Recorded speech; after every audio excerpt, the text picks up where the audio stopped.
Talk of separation in Alberta and Saskatchewan has resurfaced in Canada after the Liberals won a fourth straight election. Alberta Premier Daniel Smith announced last week changes to make it much easier for citizens to trigger a referendum, and both Smith and Saskatchewan Premier Scott Moe say they oppose separation, but they also won't stand in the way of citizens forcing a vote on it.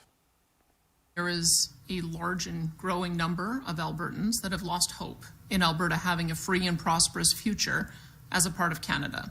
We just want to be treated fairly in Confederation. We need to unite this country, show some love to the people of Alberta and Saskatchewan. The idea of separating here is a non-starter, and that doesn't take anything away from our reasonable demands that the federal government ensure we have access to the same level of funding, the same opportunities that Quebec and Ontario get. Build up the Canadian economy, build up the Canadian worker. I think that's how we can make sure that every region of the country feels like they're invested.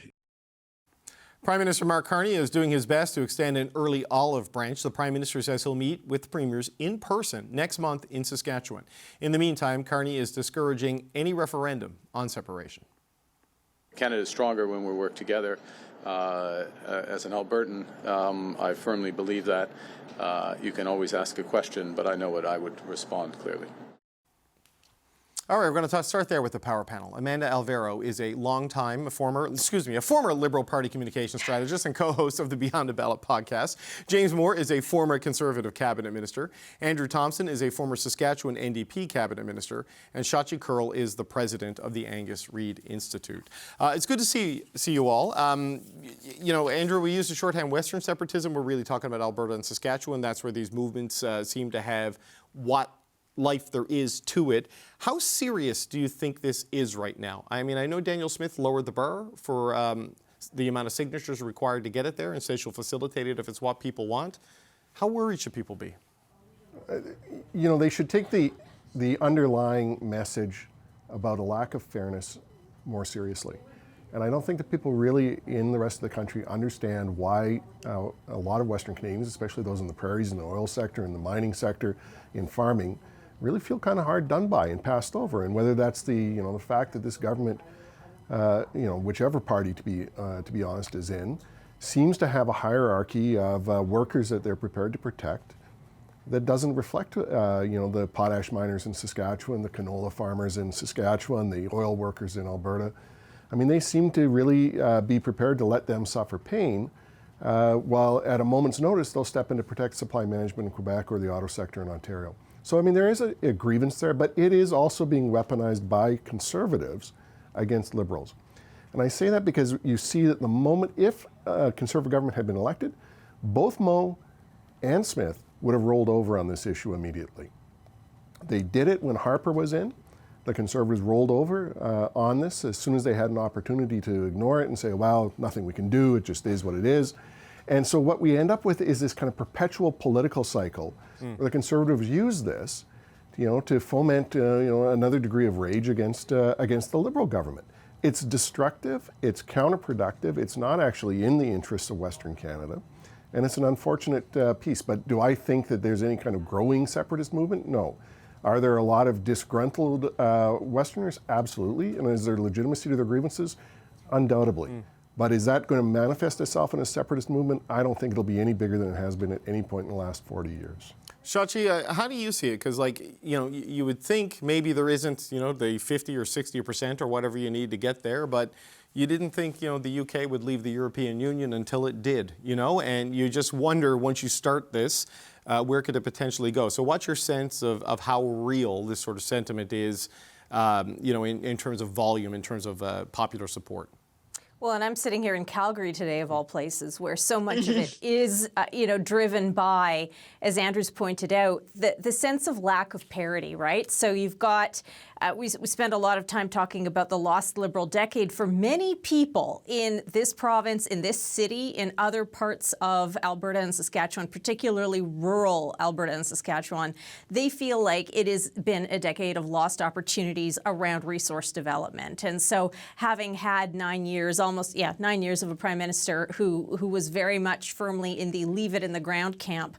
They're going to be looking very hard to Mark Carney for signals when he talks about economic prosperity, when he talks about economic growth. What does that really look like? And what does that mean around navigating a way around an emissions cap or around Bill C-69? And these are some of the demands, obviously, that we've heard from Danielle Smith. So when you look at, but there's also a really important element to bring to light here, which is the extent to which this is very much provincial politics at play. Danielle Smith has to deal with what it's the United Conservative Party. Well, how do you keep a united Conservative Party united when you've got, urban conservatives who have had that sense of grievance around the primacy of Central Canada and the political clout of Central Canada that seems to have gone on for as many generations as any of us can remember, but at the same time do not think that it's an intelligent or a particularly strategic thing to do to leave the country.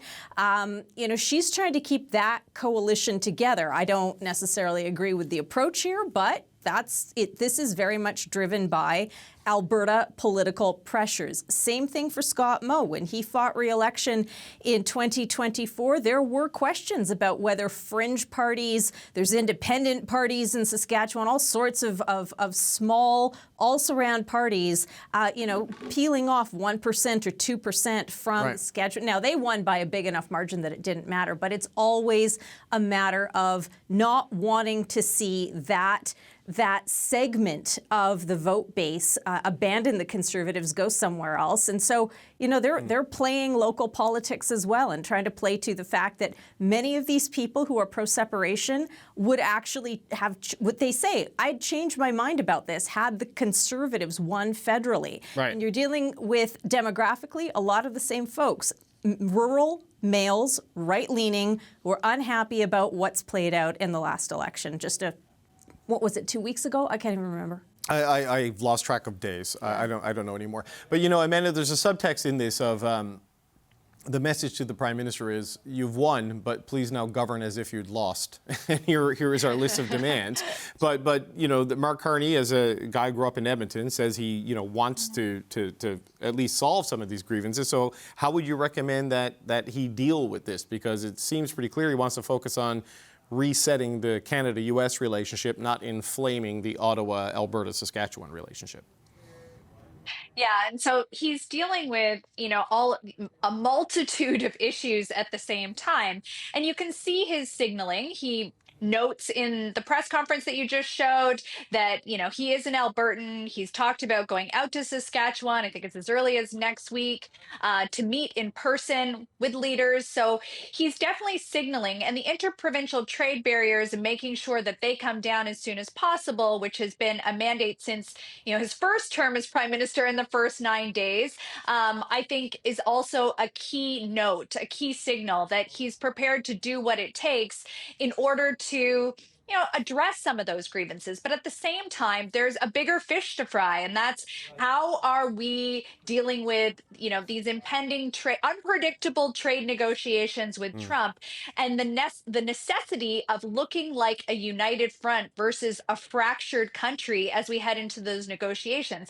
And that's why Smith is dealing with so much criticism from other provincial leaders like Ford, who has taken on some of that mandate, Blanchette for other reasons, from First Nations chiefs that we saw yesterday in their United Press Conference, obviously from the opposition party, from Albertans themselves, who, doesn't look like they're polling anywhere close to a majority on this issue. So while I agree that there are some provincial pressures there, she was not elected on a mandate of separation. And you have to wonder how some of this rhetoric, I think the First Nations chiefs yesterday called it rhetoric of insanity around separation, is going how she's going to deal with that dogging her. Like, she sort of put it out. She said, this is up to the citizens. If they get enough, signatures on a petition, I'll run with a referendum. But this is squarely tied to her, and how she deals with that politically. If most Albertans see themselves as Canadians first, I think it's a big political problem for her.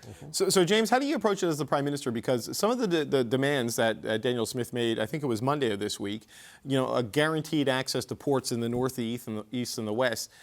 The Prime Minister can't deliver that, right? They can't force access through Saskatchewan, Manitoba, Ontario, Quebec to get to New Brunswick. And the demand on equalization is essentially either give Alberta more money or cut what you give to Quebec and these things. I mean, these are politically difficult requests coming from the Premier of Alberta. I think, however, the Prime Minister can show steps in the right direction. Perhaps the three most important words that were said in the election campaign, certainly to the ears of Albertans and a lot of Western Canadians, were three words that were said after all the ballots had been counted, when it was Prime Minister Carney said, "Build, baby, build." Those three words are going to echo through. Those three words are going to echo through the coming Parliament for a very long time, and people are going to want to see real action and real reality on that. And so I think there are things that the Prime Minister can do. And I think for a lot of people, when he said "build, baby, build," they weren't anticipating more money for the new Vancouver Art Gallery. They weren't anticipating new money, for the Alberta. Do you not want the art gallery, James? Is that what you? No, I'm just kidding. No, I know what you mean. We're talking infrastructure and energy. That's what people want when they hear that, right? Exactly, right. So I think the Prime Minister can show a reasonable approach to these types of things. The debate over equalization has been around for a long time. It gets frankly overstated. It's a federal government program. It's a complicated political dynamic and all that. But look, the Prime Minister can show an ability to listen and an ability to move forward and to get things done. And I think he will. And I think he recognizes his task. Look, if the election campaign had resulted in a fourth Justin Trudeau mandate, a third in a row where he had won the plurality of seats but lost the popular vote three times in a row, then I think you might see a different dynamic. What's missing from this movement, and I don't want to tempt fate here, but what's missing from the separatist movement from Alberta is a thoughtful, charismatic, persuasive, and credible leader. That has never been the case. There never has been one. And I don't see any amongst the current group of folks who I see popping up on social media and elsewhere. So that's missing. I think Albertans are frustrated, but the idea that they want to separate is I think a step way too far. So Andrew, what would you recommend the Prime Minister try to deliver? I mean, he's kind of trying to deal with the Trump situation, and then in comes this statement that Smith did on Monday, following the move to lower the signature bar the week before. In terms of oxygen and political focus, it's the timing is bad if you're Mark Carney. So how do you think he approaches it?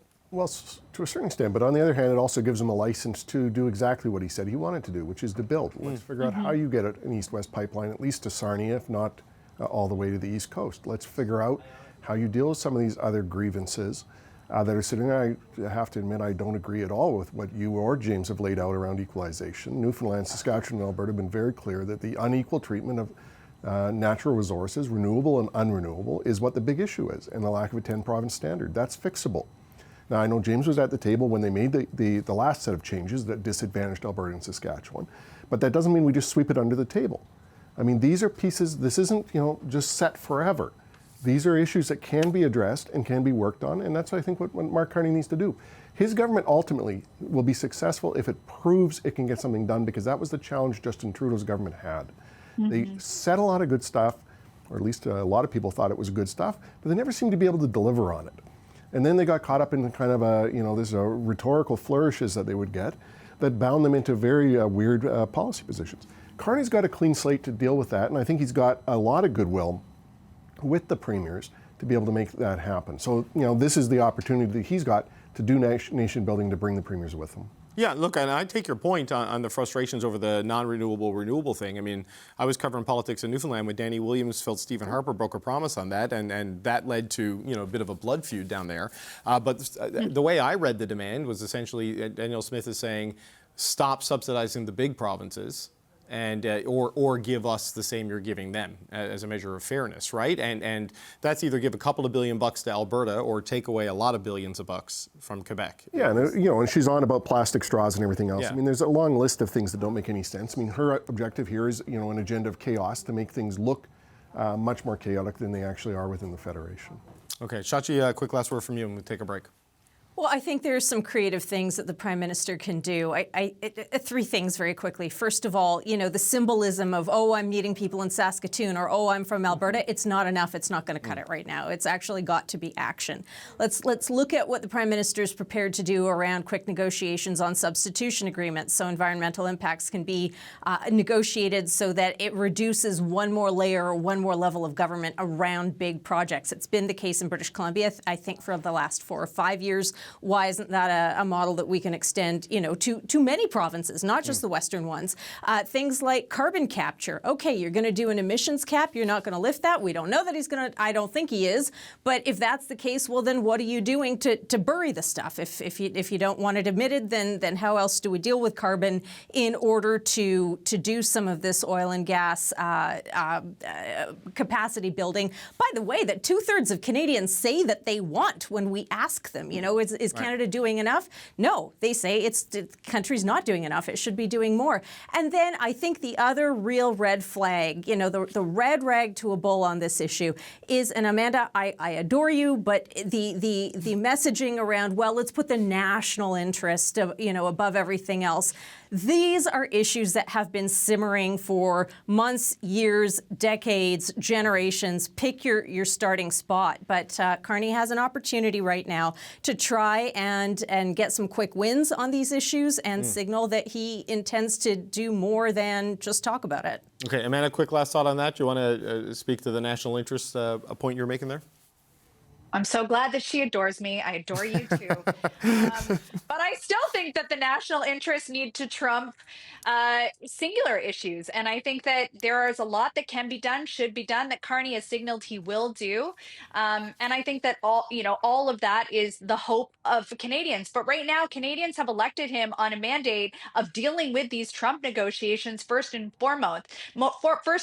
And nothing says we're united and ready to negotiate than a province saying they want to separate. Well, so that things aren't mutually exclusive, though. Like if you're talking about bolstering the Canadian economy, if you're talking about ensuring that Canadian resources get to market globally in order to put Canada in a stronger position to come back and negotiate with Trump, saying, you know what, we're actually doing okay. We've got this stuff that's going to Japan. We've got that stuff that's going to Vietnam. We've got these natural resources that are going. So you know what? It all stands to build out the Canadian economy, which is a position, and that should be considered part of the national interest. Not, we just can't talk about this because, Trump might get mad.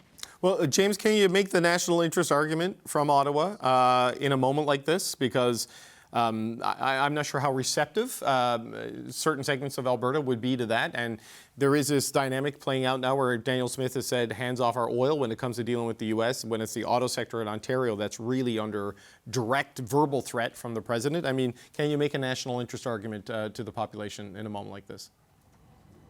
Yeah, this is the national interest, right? These are one and the same. I think it's Chachi's way of saying it, right? That these things do coincide. The number one job, I think I said this in the past, so sorry if I'm repeating myself, the number one job of the Prime Minister of the country is national unity. Before you pave an inch of highway, before you deliver a piece of mail, before you build a crown corporation, before you do anything, the number one job of the Prime Minister is to make sure this country stays united. And it's the unfinished task forever. By the way, if Pierre Poilievre had won the election campaign and he only had 10 seats in the province of Quebec and a handful of seats in Atlantic Canada, we'd be having this discussion about national unity, but in a very different context. This is a forever debate in Canada.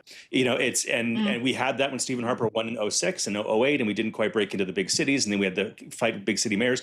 This is a big, large, complicated confederation of lots of disparate interests, and Albertans have been felt that they've been pushed to the outside, and not only just been pushed to the outside, but been made fun of, and then that Justin Trudeau for a decade got elected not by neglecting Alberta, but by attacking Alberta and attacking and belittling their industry. That's how they feel. You can dislike that argument, but it's how they feel, and that needs to be reconciled. We talk about reconciliation. A lot of reconciliation needs to happen in this country, and it's the Prime Minister's job to get on with it. Right, and let's remember that what the response is to Trump, in some ways, exacerbates this. Trump's response in terms of the tariffs that he was saying would go on to the auto sector if we didn't ban Chinese EV investment. Go ahead and do that. What's the Chinese response? The Chinese response is immediately to respond to canola. Auto's response to that is, oh well, that's unfortunate. Here are some social programs that will not fully compensate you, but at least will tide you over. No kind of sense that that actually was an industry worth really standing up for. Instead, we've got this other response saying, you've got to sacrifice in the interest of the national good. Everyone has to. We've talked about this before, but that's part of what the messaging is that comes forward, which is why people get triggered when they hear Amanda say, well, it's got to be in the national interest. So Andrew, just as someone who is in government in Saskatchewan, the fact that they're going to have a first ministers meeting face-to-face, in person, you know, the second one this year, I think, for the most part. But in Saskatoon, you know, it's Scott Moe hosting. I mean, what kind of messages does that send? A message of value to Saskatchewan, and what needs to sort of come out of that, do you think, for it to have some proof points behind it? Well, I think it is a real message of confidence from Prime Minister Carney to be able to say, look, I'm going to go anywhere in this country that I think that we need to be coming together, and we're going to bring people together in Saskatoon. That's great. That's exactly what he should do. It shouldn't be treated as something other than somewhere that the Prime Minister should be welcome and should be able to do business. And you know, there are a lot of people in Saskatchewan, and I really appreciate the work that Carla Beck, the NDP leader, has done there to say that these referenda thresholds are too low on a question of separatism. You know, he needs to be out there saying that we can build common cause with those who actually have common sense. Yeah. I haven't spent a lot of time in Regina, but I got to say, Saskatoon is one of the most underrated cities in Canada. It is beautiful and good food in that downtown. So maybe I represented Regina. It's pretty good too. Yeah, just You've got to experience Regina, David. No, look, I lived in Calgary and traveled around that area when the Western Canada when I was a much younger man with hair. But I've been to Saskatoon as a grown-up, and man, it's beautiful.